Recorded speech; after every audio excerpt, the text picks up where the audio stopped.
우리가 신앙생활을 하는 데 있어서 참 혼돈하기 쉬우면서도 또 혼돈해서는 안 될 개념이 있습니다. 바로 우리말로 평안과 편안이라는 단어입니다.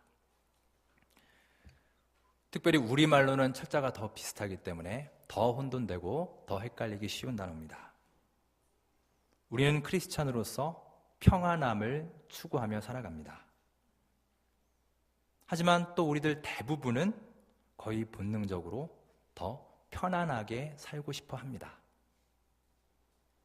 편안과 평안, 이것은 참 비슷한 개념 같지만 우리의 신앙생활에 있어서는 완전히 다른 개념입니다. 이 두 가지 단어를 잘 비교해 놓은 글이 있어서 소개해 드리겠습니다. 평안과 편안. 세상은 온통 편안한 것을 찾으려고 한다. 하지만 기억해야 한다.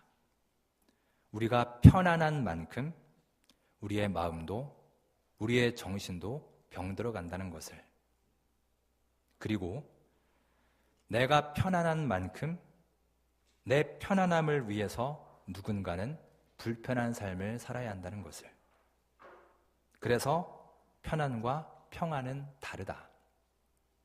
편안은 외적인 것으로 육체적인 것을 뜻하지만 평안은 내적인 것으로 마음과 영혼의 평정을 의미하는 것이다.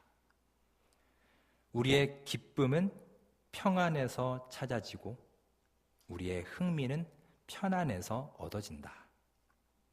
성숙한 주의 성도는 편안한 삶보다 평안한 삶을 추구해야 한다. 여러분 어떻습니까? 나는 지금 편안하십니까? 아니면 나는 지금 평안하십니까? 그동안 나의 신앙생활을 돌아본다면 내가 그동안 바라고 소망하고 쫓아왔던 것은 과연 평안함이었습니까? 편안함이었습니까? 어쩌면 우리는 지금 이 순간에도 이 두 가지를 혼돈하며 살고 있는지 모릅니다. 그래서 나의 육적인 나태함, 신앙적인 편안함을 마치 그리스도인의 평안함으로 착각하며 살고 있지는 않은지 우리의 삶을 돌아봐야 할 때입니다. 오늘 본문 시편 121편은 물론 성경 구절 자체로도 유명한 구절이지만 이 내용을 가사로 한 찬양이 참 많아서 노래로서 우리에게 더 잘 알려진 유명한 구절입니다. 참 저는 감사한 게 있습니다. 저는 한 달 전에 이미 오늘 설교를 하기로 예정이 되어 있었습니다. 그래서 한 달 전부터 오늘 이 본문으로 설교를 해야지 하고 준비하고 있었습니다. 아무에게도 말한 적이 없습니다. 그런데 오늘 성가대 찬양을 보니까 하나님은 너를 지키시는 자, 오늘 본문을 가사로 한 찬양이었습니다. 참 신기하면서도 감사한 일입니다. 이렇게 또 우리 성가대와 설교자 사이에 교통이 있게 하셨구나. 하나님이 이 예배 중에 임재하심을 보여주는 이것도 하나의 방법이라고 생각합니다. 그 하나님의 임재하심을 깊이 경험할 수 있는 여러분 모두의 삶이 되시길 간절히 바랍니다. 이스라엘 백성들은 70년의 바벨론 포로 생활을 마치고 이제 귀환했습니다. 특별히 이스라엘 백성들은 귀환한 다음에 무너졌던 예루살렘 성전을 다시 짓고요. 그 다음에 이스라엘 백성들은 그 성전에 올라갈 때마다 이 시편 121편을 함께 불렀습니다. 여러분들 성경에도 그 시편 121편 바로 위에 보시면 아마 조그만 글씨로 제목이 적혀 있을 겁니다. 그걸 표제라고 하는데 성전에 올라가는 노래 이렇게 아마 적혀 있을 겁니다. 그렇습니다. 즉 이 시는 백성들이 예루살렘을 순례를 하면서 그들의 최종 목적지인 예루살렘 성에 입성하기 바로 전에 다 같이 불렀던 노래입니다. 성전에 올라가는 노래입니다. 1절에 보시면 내가 산을 향하여 눈을 들리라. 나의 도움이 어디서 올까? 라고 말합니다. 사실 이 구절은 상당히 유명한 구절인데 반해서 이 구절이 등장한 배경은 잘 알려져 있지 않습니다. 이 구절을 제대로 이해하기 위해서는 이 배경을 아는 게 중요합니다. 오늘 본문의 배경이 되는 곳은 여부스라고 하는 성읍입니다. 역사적으로 보면 다윗이 예전에 헤브론 지역에서 7년간 통치를 하고 이 여부스로 수도를 옮겼습니다. 그런데 이 여부스 지역이야말로 정말 수도로서는 최적의 조건을 갖춘 곳이었습니다. 일단 그곳은 물이 풍부했습니다. 아시는 것처럼 팔레스타인 지방은 물이 참 귀한 곳입니다. 비가 잘 오지 않습니다. 늘 식수 문제가 중요했는데 이 여부스 성읍 근처에는 샘이 있어서 이 식수 문제를 해결할 수 있는 곳이었습니다. 두 번째로 이것은 교통이 아주 좋았습니다. 동서와 남북을 연결하는 그 주요 도로가 만나는 곳이었습니다. 교통의 요충지였기 때문에 또 수도로서 아주 적합한 곳이었습니다. 마지막으로 아주 중요한 장점이 있는데 지정학적 위치가 아주 좋았다는 것입니다. 여부스는 해발 800m의 고지대에 있었고요. 그 주변으로 가파른 골짜기와 산들로 덮여 있었습니다. 동쪽으로는 기드론 골짜기가 있고 서쪽으로는 흰놈의 골짜기가 있고 그 골짜기를 넘어서면 유명한 감람산을 비롯해서 수많은 산들과 산맥들이 덮고 있습니다. 웬만해서는 적군들이 침투할 생각조차 할 수 없는 곳입니다. 정말 방어를 위해서는 최적의 조건을 갖춘 곳이 바로 여부스 성읍이었습니다. 이런 좋은 조건들, 식수와 편리한 교통과 훌륭한 지정학적 위치, 이 세 가지의 완벽한 조건은 이스라엘 백성들의 마음속에 큰 평안을 주었습니다. 사실 이스라엘 백성들의 삶은 참 큰 상처가 있는 사람들이에요. 왜냐하면 그들은 유목민족입니다. 다른 나라처럼 자기만의 영토가 딱 있어서 국가를 이루고 안정된 삶을 살아보질 못했습니다. 늘 여기저기 떠돌아다녔고 방황했고 천막을 치고 살다가 또 쫓겨나고 또 어딘가에 잠깐 있다가 또 이동하고 이런 불안한 생활의 반복이었습니다. 출애굽하면서 40년 광야 생활을 거치고 다윗에 이르기까지 수도다운 수도를 한 번도 경험하지 못했어요. 그들의 마음속에는 이미 이렇게 방황하고 떠돌아다니는 그 민족의 아픔으로 가득 차 있습니다. 얼마나 그들은 열망이 컸겠어요. 그들은 안정과 평안에 대한 갈망이 얼마나 가득했겠습니까? 이젠 정말 좀 정착하며 살고 싶다. 좀 안정된 곳에서 너무너무 살고 싶다. 이런 보호에 대한 열망이 가득 차 있었습니다. 그래서 그들에게 있어서 하나님의 존재는 단순히 종교의 대상이 아니라 하나님이 곧 생명 그 자체였습니다. 그들의 삶을 보십시오.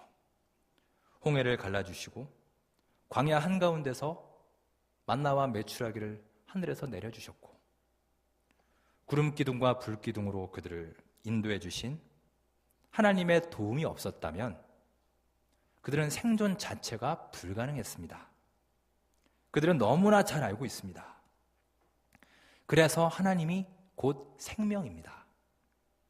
우리가 하나님을 떠나는 순간 그것은 곧 죽음을 의미한다는 것을 그들은 역사를 통해 체험했습니다. 당연히 하나님에 대한 신실함이 가득하고 하나님에 대한 신앙이 깊을 수밖에 없죠. 그게 예전의 이스라엘의 모습입니다. 자, 그런데 이제는 상황이 달라졌습니다. 그 옛날 불안에 못 이겨서 하루하루 벌벌 떨던 평안을 갈망하던 그 시절과는 달리 이제는 앞에 여부스 성읍이 딱 자리 잡고 있는 겁니다. 튼튼한 요새요 피난처가 되어서 그들의 훌륭한 방패막이 되어주고 있습니다. 어떤 적군의 위협도 이제는 두려워할 필요가 없어졌어요. 자, 그런데 이렇게 상황이 좋아졌는데 한 가지 문제가 생겼습니다. 환경이 좋아지니까 그들의 신앙이 더 돈독해지고 깊어져야 할 텐데 반대로 하나님에 대한 열정이 더 식어버리더라라는 말입니다. 참 아이러니한 말이지만 이것은 남의 얘기가 아닌 것 같습니다. 우리도 참 많이 느낄 수 있는 우리의 자세입니다. 우리 신앙을 한번 돌아보십시오. 내가 정말 신앙적으로 열정이 가득했던 때가 언제인가요? 여러모로 내 상황이 좋았을 때입니까? 내가 힘들었을 때입니까? 언제 더 열심히 기도합니까? 언제 더 주님을 간절히 찾습니까? 스스로 실망하고 절망에 빠지고 한 치 앞도 보이지 않는 그 어둠의 터널 속에 있을 때, 엘리야가 로뎀나무 아래에서 내 목숨 취하여 주옵소서 고백을 하고, 히스기야가 죽음을 앞에 두고 낯을 벽으로 향하고 여호와께 기도할 바로 그때 그 순간, 가장 힘들고 가장 괴롭고 아무리 둘러봐도 방법이 보이지 않는 그 상황 속에서 우리는 몇 갑절로 우리에게 부어주시는 하나님의 은혜를 더 깊이 체험하게 되는 것입니다. 그것이 바로 우리의 이성과 상식을 넘어서는 하나님의 초월적인 사랑입니다.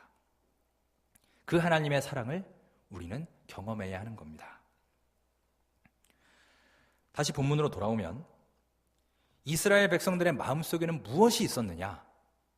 지금까지는 고생도 많이 하고 너무나 상처도 많이 받고 힘들었지만 그래도 여호와 하나님을 따르고 섬기는 믿음은 있었는데, 그 믿음이 있었는데 이제는 그들 앞에 뭐가 있느냐? 보기만 해도 든든한 방패가 되어주는 그 거대한 산이 있는 겁니다. 그 산은 쳐다보기만 해도 정말 너무나 든든한 요새요 피난처입니다. 아무도 건드릴 수 없습니다. 어느새 그들의 마음속에는 하나님이 아니라 그들의 방패가 되어주는 저 산들이 자리 잡기 시작했습니다. 그래서 그들은 하나님보다 그 산들을 더 의지하게 됐습니다. 결국 그들은 외적인 환경은 더 좋아졌지만 심각한 영적 위기에 빠졌습니다. 바로 이런 배경 속에서 이 시편 121편이 기록된 겁니다. 이제 정신 바짝 차리자. 속히 정신 차리고 빨리 영적인 각성을 이루어야 한다. 이게 시편 121편을 기록한 중요한 하나의 목적입니다. 시편 기자가 묻습니다. 내가 산을 향하여 눈을 들리라. 나의 도움이 어디서 올까? 나의 도움이 어디서 오는가? 라고 묻습니다. 다시 말하면 너희들이 지금 바라보고 있고 너희들이 추종하고 있는 저 산이 너희들을 도울 수 있다는 말이냐 없다는 말이냐 묻고 있는 거예요. 그리고 2절에서 답을 합니다. 없다라는 겁니다. no라는 겁니다. 우리의 도움은 지금 니들이 바라보는 저 산에게서 오는 것이 아니라는 사실입니다. 자, 우리 2절 말씀을 다시 한번 보면서 그 답을 찾아보겠습니다. 자, 2절 다시 한번 우리 한 목소리를 읽겠습니다. 시작. 나의 도움은 천지를 지으신 여호와에게서로다. 아멘. 명확하게 말합니다. 우리의 도움은 어디에서 오느냐? 진정한 도움은 여호와 하나님으로부터 온다는 것입니다. 이 얘기를 하기 위해서 시편 기자는 저 산들을 바라보면서 여부스 성읍을 둘러싸고 있는 그 웅장한 산을 바라보면서 정말 가슴을 치면서 탄식하면서 이 시를 쓴 겁니다.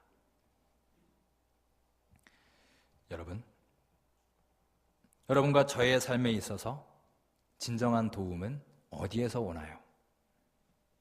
나는 지금 누구로부터 어디에서부터 도움을 찾고 있습니까? 아직도 나는 내 앞에 있는 저 거대하고 웅장한 산을 바라보고 있지는 않습니까? 그리고 그것에 편안해하고 그것에 만족해하며 지내진 않나요?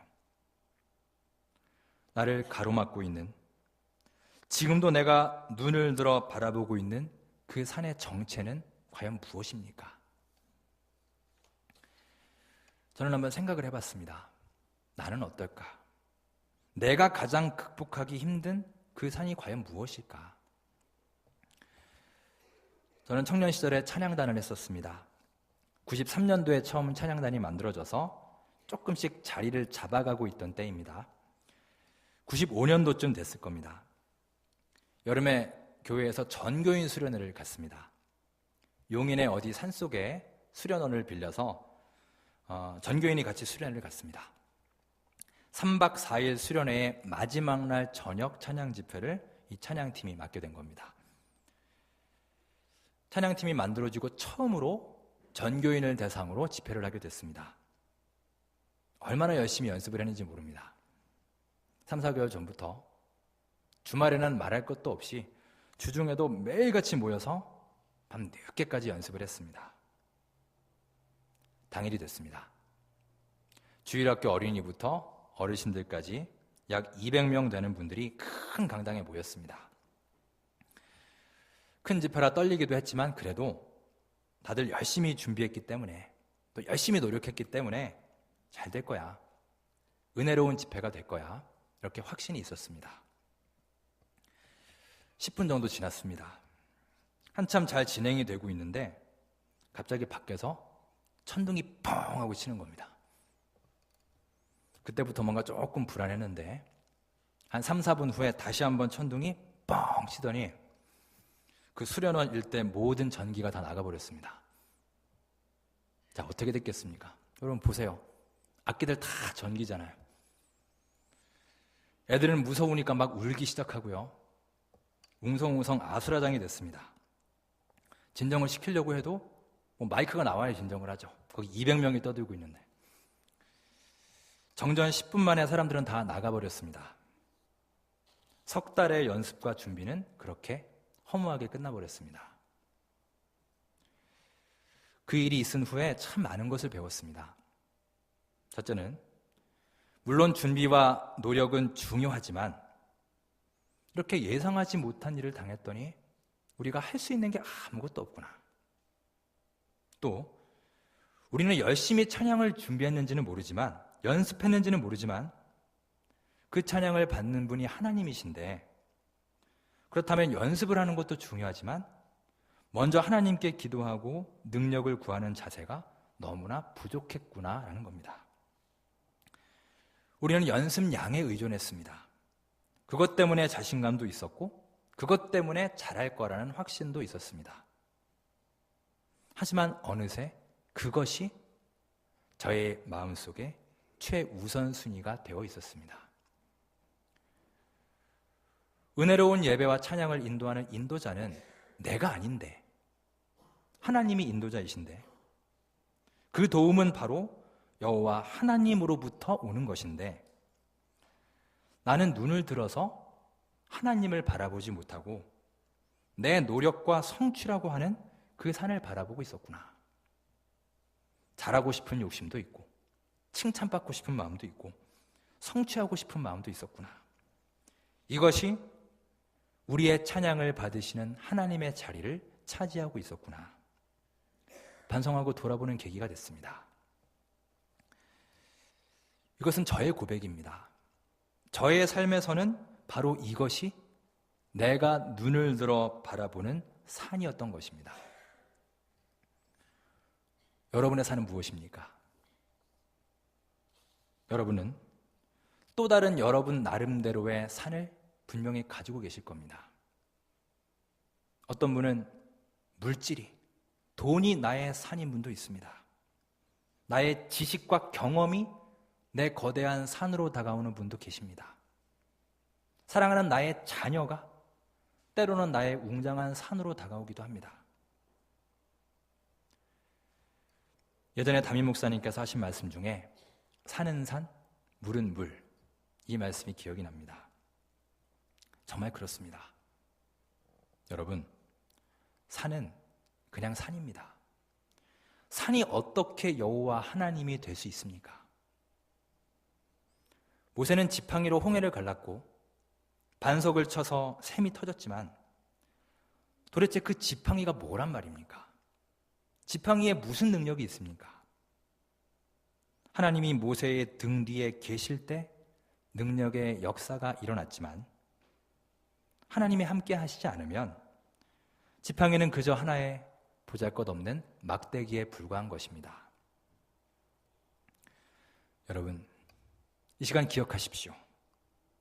나의 등 뒤에서 우리를 눈동자처럼 지켜주시고 바라보시는 주님의 능력의 손이 여러분과 저에게 임할 때 지팡이로 홍해를 가르고 반석에서 물이 터지게 하는 기적의 역사가 우리의 삶 속에서도 일어날 줄 믿습니다. 오늘 시편 기자는 우리에게 말합니다. 우리의 진정한 도움은 영어 성경에 the hills, 그 산들에게서 오는 것이 아니라 그 산을 만드신 여호와에게서, 천지를 지으신 여호와 하나님으로부터 오는 것이다.